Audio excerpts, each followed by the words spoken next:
السلام عليكم. معكم نور القاضي من مطبخ نور القاضي.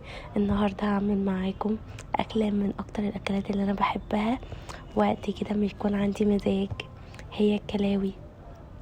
الكلاوي دي تحفه، سواء عملتيها مع كبده او سواء عملتيها لوحدها، سواء عملتيها مع مكرونه، رز مبهر، عيش بلدي. بصي بجد تحفه، مع شويه مخلل كده حلوين وعصره ليمون وشويه طحينه وبابا غنوج وقشطه كده قوي قوي قوي قوي قوي.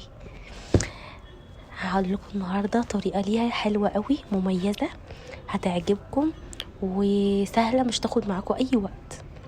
انا عملتها يعني حرفيا 5 دقايق كانت خلصت، مع عيش بلدي بقى سخن وكانت جميله. جبت دلوقتي صينيه سخنتها قوي ونزلت عليها بمعلقه من السمنه ومعلقه من الزيت ومعلقه من اللية. ناس مش بتحب اللية ما تستخدمهاش، دي حاجة مش اجباري، يعني دي حاجة اختياري، حبها حبها مش حبها براحتك خالص. نزلت عليها من معلقه من الفلفل اللي انا فلفل حلو انا مخزناه على فلفل سبايسي وشويه توم مهروس، ونزلت بيهم بقى كده لحد ما يشوحوا كده تشويحه وريحتهم تطلع كده. هفضل اقلب فيهم لحد ما بقلبهم لونهم كده ذهبي وريحتهم طلعت. نزلت عليهم بالتوابل، هي فلفل اسمر، كمون، شويه من الكزبره،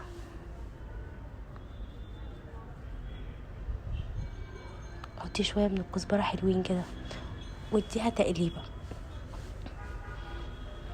ليه حطيت التوابل في الاول؟ عشان التوابل لما بتستوي في الزيت مع الثوم بتطلع ريحه حلوه قوي.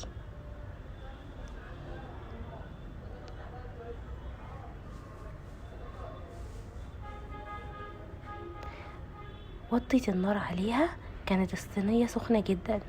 نزلت عليها بالكلاوي طبعا مقطعاها قطع على حسب ما انتي بتحبيها، عايزه قطعه كبيره براحتك، انا عملتها مكعبات حاجه بسيطه كده وقلبتها كويس قوي. اول ما تلاقي ان الطاسه بردت علي النار. انا وطيت النار لان انا الطاسه كانت سخنت جدا. اول ما تلاقي الطاسه بردت علي النار تاني، كل ده عشان ما تنزلش الدم بتاعها. اوعي تخلي الطاسه بارده. اول بقى ما لونها اتغير كده اديتها بقى تشويحتين ونزلت عليهم بشويه من الحبهان والورق لوري ضربها كده ضربه في الخلاط، اديتها تقليبه ونزلت عليهم بعد كده بشويه الخل.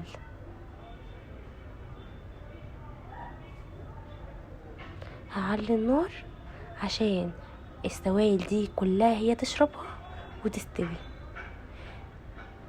اول ما بقى بدأت بتشرب ودخلت في السوا كده نزلت عليهم بالبصل مقطعه جوليان، ونزلت عليها بشويه من الفلفل السبايسي وشويه من الفلفل العادي. هديها تقلبتين كده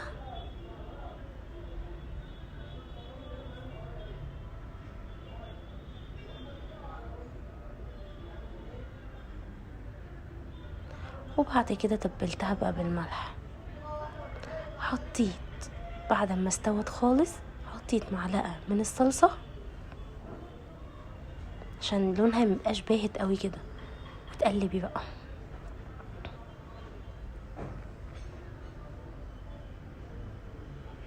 مش هتحمر ولا حاجه، ما تخافيش، هي بس معلقه عشان ايه ما يبقاش لونها باهت قوي كده.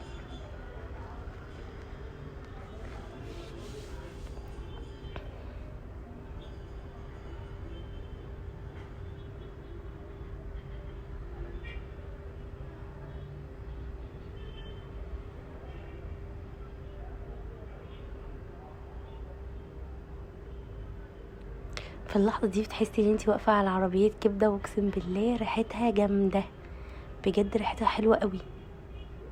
تبقي بقى عايزه حته رغيف كده من العيش البلدي وبس وشكرا. استوت كده، حطيتها بقى في العيش ومعاها مخلل فلفل، ومعاها نص ليمونه كده تتعصر، وعيشي بقى كوبايه من البيبسي وكده تحفه، او كوبايه من الشاي، ويذهب بقى الدايت بقى للجحيم. احنا مش عايزين دايت.